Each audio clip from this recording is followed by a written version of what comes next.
Dear students, welcome back to Shivamurthy academy classes. ಇವತ್ತಿನ ವಿಡಿಯೋದಲ್ಲಿ ನಾನು ನಿಮಗೆ second P U C English ಗ್ರಾಮರಲ್ಲಿ ಏನು ಪ್ಯಾಸಿವ್ ಫಾರ್ಮ್ ಇದೆ ಅದರಲ್ಲಿ ಈಸಿಯಾಗಿ 3/3ನ ಈಸಿಯಾಗಿ ಸ್ಕೋರ್ ಮಾಡ್ಬೋದು. ಕೆಲವೊಂದು ಟಿಪ್ಸ್ ಆ್ಯಂಡ್ ಟ್ರಿಕ್ಸ್ನ ನಾನು ಹೇಳ್ಕೊಡ್ತೀನಿ.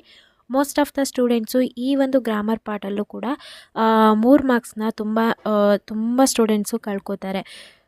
ತುಂಬ ಕಷ್ಟಪಡ್ತಾರೆ ಈ ಒಂದು ಕ್ವಶನ್ನ ಅಟೆಂಡ್ ಮಾಡೋದಕ್ಕೆ. ನಾನು ತುಂಬ ಸುಲಭವಾಗಿ ಹೇಳ್ಕೊಡ್ತೀನಿ. ಈಗಾಗಲೇ ಲೆಟರ್ ರೈಟಿಂಗ್ ಆಗಿರ್ಬೋದು, ಗ್ರಾಮರ್ಗೆ ಸಂಬಂಧಿಸಿದಂತೆ ಕ್ವಶನ್ಸ್ ವಿತ್ ಆನ್ಸರ್ಸ್ ಕೂಡ ಎಕ್ಸ್ಪ್ಲೈನ್ ಮಾಡಿ ಅಪ್ಲೋಡ್ ಮಾಡಿದ್ದೀನಿ. ಆ ಎಲ್ಲ ವಿಡಿಯೋ ಲಿಂಕು ಈ ವಿಡಿಯೋ ಕೆಳಗೆ ಕೊಟ್ಟಿರ್ತೀನಿ, ಅಂದರೆ ಡಿಸ್ಕ್ರಿಪ್ಷನ್ ಬಾಕ್ಸ್ನಲ್ಲಿ ಕೊಟ್ಟಿರ್ತೀನಿ, ಒಮ್ಮೆ ಚೆಕ್ ಮಾಡಿ. ಸೊ ಇದು ಕ್ವಶನ್ ಬಂದು ಕ್ವಶನ್ ನಂಬರ್ 11ಅಲ್ಲಿ ಬರುತ್ತೆ ನಿಮ್ಮ ಕ್ವಶನ್ ಪೇಪರಲ್ಲಿ. ಹೆಡ್ಡಿಂಗ್ ಏನಂತ ಇರುತ್ತೆ ಅಂತಂದರೆ fill in the blanks with a passive form of verbs ಅಂತ, verbs given in the bracket ಅಂತ ಹೇಳ್ಬಿಟ್ಟು ಕೊಟ್ಟಿರ್ತಾರೆ. 3 ಮಾರ್ಕ್ಸ್ ಇರುತ್ತೆ. ಸೊ ಇಲ್ಲಿ ನಾನು ಏನು ನಿಮಗೆ 3 ಕ್ವಶನ್ಸ್ ಹೇಳ್ಕೊಡ್ತೀನಿ, ಗಮನ ಇಟ್ಟು ಕೇಳ್ಕೊಳ್ಳಿ. ಈ 3 ಕ್ವಶನ್ನಲ್ಲಿ ನೀಟಾಗಿ ಕಲ್ತ್ಕೊಂಡ್ರೆ ಪಕ್ಕ ನಿಮಗೆ 3 ಮಾರ್ಕ್ಸು ಬಂದೇ ಬರುತ್ತೆ. ಸೊ ನಾನು ಹೇಳ್ತೀನಿ, ನಾನು ಕೊಟ್ಟಿರೋಂಥ ಕ್ವಶನ್ನು ಬಂದಿಲ್ಲ ಅಂದರೆ ಏನು ಮಾಡಬೇಕು ಅನ್ನೋದು ಕೂಡ ನಾನು ವಿಡಿಯೋ ಕೊನೆಯಲ್ಲಿ ತಿಳಿಸ್ಕೊಡ್ತೀನಿ. ಅಲ್ಲಿ ತನಕ ವಿಡಿಯೋನ ಸ್ಕಿಪ್ ಮಾಡ್ದಲ್ಲೇ ನೋಡಬೇಕಾಗತ್ತೆ. ಹಾಗೆ ನೀವೇನಾದರೂ ಫಸ್ಟ್ ಟೈಮ್ ನಮ್ಮ ಯೂಟ್ಯೂಬ್ ಚಾನಲ್ ನೋಡ್ತಾ ಇದ್ದರೆ ಈ ಕೂಡಲೇ ಚಾನಲ್ಗೆ ಸಬ್ಸ್ಕ್ರೈಬ್ ಆಗಿ ಪಕ್ಕದಲ್ಲಿರೋ ಬೆಲ್ ಐಕನ್ನ ಕ್ಲಿಕ್ ಮಾಡಿ ಆಲ್ ನೋಟಿಫಿಕೇಷನ್ನ ಆನ್ ಮಾಡ್ಕೊಳ್ಳೋದ್ರಿಂದ ನಾನು ಅಪ್ಲೋಡ್ ಮಾಡೋ ಎಲ್ಲ ವೀಡಿಯೋಸು ನಿಮಗೆ ನೋಟಿಫಿಕೇಷನ್ ಮುಖಾಂತರ ಸಿಗುತ್ತೆ. ಈಗ ಮೊದಲಿಗೆ ಕ್ವಶನ್ ಓದ್ಕೊಳ್ಳೋಣ. Ropes spirits Phil when he was asked to cast his vote, he dash worry and confused. He took out his bullet paper from his pocket and looked at it. He dash confront by the car and the head. ಇಲ್ಲಿ ನಮಗೆ ಕೊಟ್ಟಿರೋಂಥ question ಏನಿದೆ ನಾವು ಅದನ್ನು past particle ಆಗಿ convert ಮಾಡಬೇಕು. Means V3 ಫಾರ್ಮಲ್ಲಿ ನಾವು convert ಮಾಡಬೇಕು. ಮೋಸ್ಟ್ ಆಫ್ ದ ಸ್ಟೂಡೆಂಟ್ಸ್ ಏನು ಮಾಡಿಬಿಡ್ತಾರೆ, ವರಿ ಇರೋದನ್ನ ಸೊ ಪಾಸ್ಟಿಗೆ ಮಾಡಬೇಕಲ್ವಾ. ವರಿ ಇರೋದು ವರಿಡ್ ಆಯಿತು, ಕನ್ಫಂಟ್ ಇರೋದು ಕನ್ಫಂಟೆಡ್ ಆಯಿತು, ಇಷ್ಟು ಬರೆದ್ಬಿಟ್ಟು ಸುಮ್ಮನೆ ಆಗ್ತಾರೆ. ಆಮೇಲೆ ನಾವು ಕರೆಕ್ಟಾಗಿ ಬರೆದಿದ್ವಿ, ನಮ್ಗೆ ಯಾಕೆ ಮಾರ್ಕ್ಸ್ ಕೊಡ್ತಾ ಇಲ್ಲ ಅಂತ ಹೇಳ್ತೀರಾ. ಸೊ ಇಲ್ಲಿ ಜಸ್ಟ್ ಬರೀ ವರಿ ಅಂತಿರೋದು ವರಿಡು, ಕನ್ಫಂಟ್ ಇರೋದು ಕನ್ಫಂಟ್, ಬರೀ ವರ್ಬ್ನ ಮಾಡಬಾರ್ದು. ಇದ್ರ ಜೊತೆಗೆ ಮುಂದೆ ನಾವು ಎಲ್ಪಿಂಗ್ ವರ್ಬ್ ಕೂಡ ಹಾಕಬೇಕು. ಈ ಎಲ್ಪಿಂಗ್ ವರ್ಬ್ ಕೂಡ ಹಾಕಬೇಕಾದ್ರೆ ಮೋಸ್ಟ್ ಆಫ್ ದ ಸ್ಟೂಡೆಂಟ್ಸು ಇಲ್ಲಿ ತುಂಬ ಎಡುತ್ತೀರಾ. ಎಲ್ಪಿಂಗ್ ವರ್ಬ್ಸ್ ಯಾವ್ದ್ಯಾವ್ದು ಇರುತ್ತೆ, am, is, are, was, were, ಇವನ್ನ ನಾವು ಎಲ್ಪಿಂಗ್ ವರ್ಬ್ ಅಂತ ಕರಿತೀವಿ. ಮೋಸ್ಟ್ ಆಫ್ ದ ಟೈಮು ನಮಗೆ ಎಕ್ಸಾಮಲ್ಲಿ ಕೊಡೋ ಅಂಥ ಸೆಂಟೆನ್ಸ್ ಕೂಡ ಪಾಸ್ಟಲ್ಲೇ ಆಗಿರುತ್ತೆ. ನಾವು ಮೋಸ್ಟ್ ಆಫ್ ದ ಟೈಮು ನೀವು ತೆಗೆದು ನೋಡ್ಬೋದು, ಪ್ರೀವಿಯಸ್ ಇಯರ್ ಕ್ವಶನ್ ಪೇಪರ್ನೆಲ್ಲ ತೆಗೆದು ನೋಡ್ಬೋದು, ವಾಸು ಮತ್ತು ವರ್ನೇ ಜಾಸ್ತಿ ಯೂಸ್ ಮಾಡಿರ್ತೀವಿ.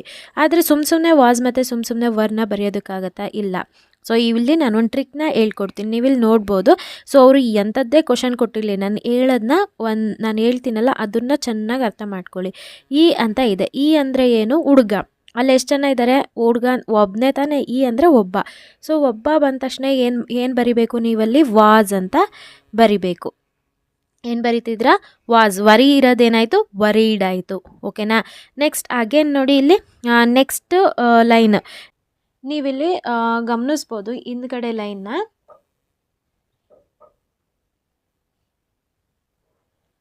ಇಲ್ಲೇನಿದೆ? ಈ ಅಂತ ಇದೆ. ಇಲ್ಲೇನು ಬರುತ್ತೆ ಆವಾಗ ನಿಮಗೆ? ಕನ್ಫ್ರಂಟ್ ಇರೋದು ಕನ್ಫ್ರಂಟೆಡ್ ಬರುತ್ತೆ. ಸೊ ಒಬ್ಬ, ಈ ಅಂತಂದರೆ ಒಬ್ಬ ಅಲ್ವಾ, ವಾಸ್ ಬಂತು. ಸೊ ಇಲ್ಲಿ ಒಂದು ಅಥವಾ ಒಬ್ಬಳು ಆ ಥರ ಇದ್ದರೆ ನಾವು ವಾಸ್ನ ತಗೋತೀವಿ.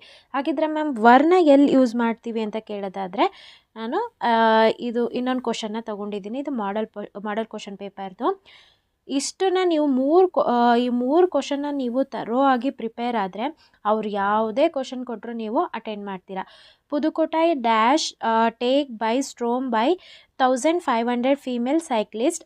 The towns inhabitants dash stun by the all women cycle rally. The crazy for cycling dash observe every wear.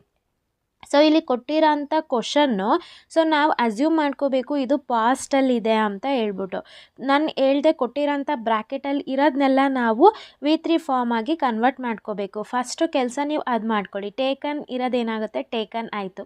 Stun ಇರೋದೇನಾಯಿತು, ಸ್ಟನ್ಡ್ ಆಯಿತು. ಅಬ್ಸರ್ವ್ ಇರೋದೇನಾಯಿತು, ಅಬ್ಸರ್ವ್ಡ್ ಆಯಿತು. ಇವಾಗ ಅದಕ್ಕೆ ನಾವು ಮುಂದುಗಡೆ ಎಲ್ಪಿಂಗ್ ವರ್ಬ್ನ ಹಾಕಬೇಕು. ಎಲ್ಪಿಂಗ್ ವರ್ಬ್ನ ಹಾಕಬೇಕಾದ್ರೆ ಏನು ಮಾಡಬೇಕು, ಪುದುಕೊಟೈ ಅನ್ನೋದು ಏನು ಒಂದು ಊರ ಹೆಸರು ಆಯಿತಾ. ಅಲ್ಲೇನು ಬರ್ತಾ ಇದೆ ನಿಮಗೆ, ವಾಸ್ ಟೇಕನ್ ಅಂತ ಬರುತ್ತೆ. ಇಲ್ಲೇನಾಯಿತು, ಇಲ್ಲಿ ವಾಸ್ ಟೇಕನ್ ಅಂತ ಬರಿಬೇಕು ಫಸ್ಟ್ ಬ್ರಾಕೆಟಲ್ಲಿ, ಫಸ್ಟ್ ಡ್ಯಾಶಲ್ಲಿ. ಸೆಕೆಂಡ್ ಡ್ಯಾಶಲ್ಲಿ ನೋಡಿ, the towns inhabitants dash stand ಅಂತ ಇದೆ. ಇನ್ಹ್ಯಾಬಿಟೆಂಟ್ಸ್ ಕೊನೆಯಲ್ಲಿ ಏನು ಬಂತು, ಎಸ್ ಬಂತು. ಒಂದು ತಿಳ್ಕೊಳ್ಳಿ, ನೀವು ಯಾವುದೇ ಒಂದು ಡ್ಯಾಶ್ ಹಿಂದ್ಗಡೆ ಒಂದು ವರ್ಡಲ್ಲಿ ಕೊನೆ ಅಕ್ಷರ ಎಸ್ ಬಂತು ಅಂತಂದರೆ ನೀವು ಅಲ್ಲಿ ಏನು ಮಾಡಬೇಕು, ವರ್ನ ಯೂಸ್ ಮಾಡ್ಕೋಬೇಕು.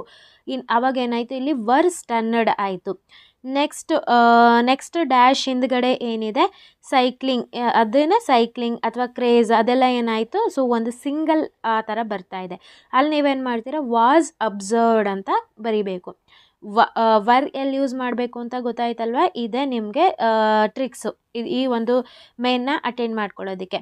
Next question, A speeding lorry it A car yesterday on the highway. The lorry driver dash arrest by the police. The passengers in the car dash hurt. The injured passengers dash admit to a nearby hospital. So ಇಲ್ಲಿ ಕ್ವಶನಲ್ಲೇ ಕೊಟ್ಟಿರೋ ಅಂಥದ್ದು yesterday ಅಂತ ಇದೆ, ಅಂದರೆ past ಆಗುತ್ತೆ ನಿಮಗೆ. ಇಲ್ಲಿ ನಾವೀಗ ಇಲ್ಲಿ ಅಬ್ಸರ್ವ್ ಮಾಡಬೇಕು.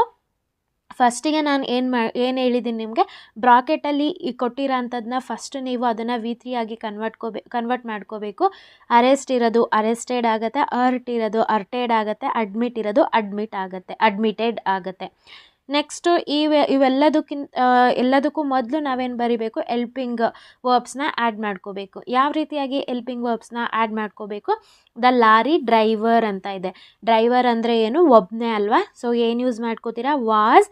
ಈ ಒಂದು ಡ್ಯಾಶ್ಗೇನು was arrested. Very good. Next ಲೈನಲ್ಲಿ ಏನಿದೆ ನೋಡಿ, the passengers in the car. Passengers ಕೊನೆಯಲ್ಲಿ ಏನು ಬರ್ತಿದೆ, ಎಸ್ ಬರ್ತಿದೆ. ಆ ಕಾರ್ ಒಳಗಡೆ ಪ್ರಯಾಣಿಕರು ಇದ್ದರು, ಅಂದರೆ ಒಬ್ರಿಗಿಂತ ಜಾಸ್ತಿ ಅಲ್ವಾ ಪ್ಯಾಸೆಂಜರ್ಸ್ ಅಂತಂದರೆ ಕೊನೆಯಲ್ಲಿ ಎಸ್ ಬರ್ತಾ ಇದೆ. ಇಲ್ಲೇನು ಬರ್ಕೋತೀರಾ, ವರ್ ಅಂತ ಬರ್ಕೊಂಡು ಅರ್ಟ್ ಇರೋದು ಅರ್ಟೆಡ್ ಆಗುತ್ತೆ, ವರ್ ಅರ್ಟೆಡ್ ಆಗುತ್ತೆ. ಇಲ್ಲಿ ಥರ್ಡ್ ಡ್ಯಾಶಿಗೆ ಏನು ಯೂಸ್ ಮಾಡ್ಕೋತೀರಾ, ಅಗೇನ್ ನೋಡಿ ಇಲ್ಲಿ ಪ್ಯಾಸೆಂಜರ್ಸ್ ಅಂತ ಇದೆ. Very good. ಕೊನೆಯಲ್ಲಿ ಎಸ್ ಲೆಟರ್ ಎಂಡ್ ಆಗ್ತಾ ಇದೆ. ಇಲ್ಲಿ were admitted to the nearby hospital ಅಂತ ಆಯಿತು. ಈಗ ನೆಕ್ಸ್ಟ್ ಕ್ವಶನ್ನ ನಾವೀಗ ನೋಡ್ತಾ ಹೋಗೋಣ.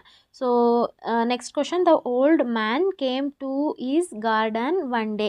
The owner of the plantation dash satisfy by the work of a old man. Various measures taken by old man to improve the garden gradually farming dash neglect by the owner. So ಇಲ್ಲಿ ನಾವೀಗ observe ಮಾಡಬೇಕು, came ಅನ್ನೋದು ಕೂಡ ಪಾಸ್ಟಲ್ಲಿ ಇದೆ. ಇವಾಗ the owner of the plantation, owner ಅಂತಂದ್ರೇನು, ಒಬ್ರೇನೆ. ಅಲ್ಲೇನಾಯಿತು, ವಾಸ್ನ ಬರೆದು ಇಲ್ಲಿ ಸ್ಯಾಟಿಸ್ಫೈ ಇರೋದು ಸ್ಯಾಟಿಸ್ಫೈಡ್ ಆಯಿತು, FIED ಸ್ಯಾಟಿಸ್ಫೈಡ್ ಆಯಿತು. ಇಲ್ಲಿ ನೋಡಿ ನೆಕ್ಸ್ಟ್ ಡ್ಯಾಶಲ್ಲಿ ಹಿಂದ್ಗಡೆ ಏನಿದೆ, ಮೆಷರ್ಸ್ ಎಸ್ ಇದೆ. ಸೊ ವರ್ ಇಲ್ಲೇನಾಗುತ್ತೆ, ವರ್ ಇದು ಟೇಕ್ ಕೊಟ್ಟಿರೋದು ವರ್ ಟೇಕನ್ ಅಂತ ನೀವು ಬರಿಬೇಕು. ಟೇಕ್ ಅಂತಿರೋದನ್ನ ನಾವು ಟೇಕನ್ ಅಂತ ಬರ್ಕೋತೀವಿ. The old man to improve the garden gradually farming dash neglect by the owner. Was neglected by the owner. ಅರ್ಥ ಆಯಿತು ಅಂತ ಅನ್ಕೋತೀನಿ. ಐ ಹೋಪ್ ಈ ಒಂದು ಗ್ರಾಮರ್ ಪಾರ್ಟ್ ನಿಮಗೆ ಪ್ಯಾಸಿವ್ ಫಾರ್ಮ್ದು ಅರ್ಥ ಆಯಿತು ಅನ್ಕೋತೀನಿ. ಅರ್ಥ ಆದರೆ ನನಗೆ ಕಮೆಂಟ್ ಸೆಕ್ಷನಲ್ಲಿ ತಿಳಿಸಿ. ಮತ್ತು ಈ ವಿಡಿಯೋ ಏನಾದರೂ ನಿಮಗೆ ಯೂಸ್ಫುಲ್ ಆಯಿತು ಅಂತಂದರೆ ಲೈಕ್ ಮಾಡೋದನ್ನ ಮರಿಬೇಡಿ. ಇದು ನನ್ನ ಹೊಸ ಚಾನಲ್ ಆಗಿರೋದ್ರಿಂದ ಎಲ್ಲರೂ ಕೂಡ ಸಬ್ಸ್ಕ್ರೈಬ್ ಮಾಡೋ ಮುಖಾಂತರ ನನ್ನ ಚಾನಲ್ಗೆ ಸಪೋರ್ಟ್ ಮಾಡಿ. ಲೆಟರ್ ರೈಟಿಂಗು ಮತ್ತು chapter wise fixed question, 2 marks question with answers ಕೂಡ ಅಪ್ಲೋಡ್ ಮಾಡಿದ್ದೀನಿ. ಆ ಎಲ್ಲ ವೀಡಿಯೋಸು ಈ ವಿಡಿಯೋ ಕೆಳಗೆ ಅಂದರೆ ಡಿಸ್ಕ್ರಿಪ್ಷನಲ್ಲಿ ಕೊಟ್ಟಿರ್ತೀನಿ, ಚೆಕ್ ಮಾಡಿ. Thank you.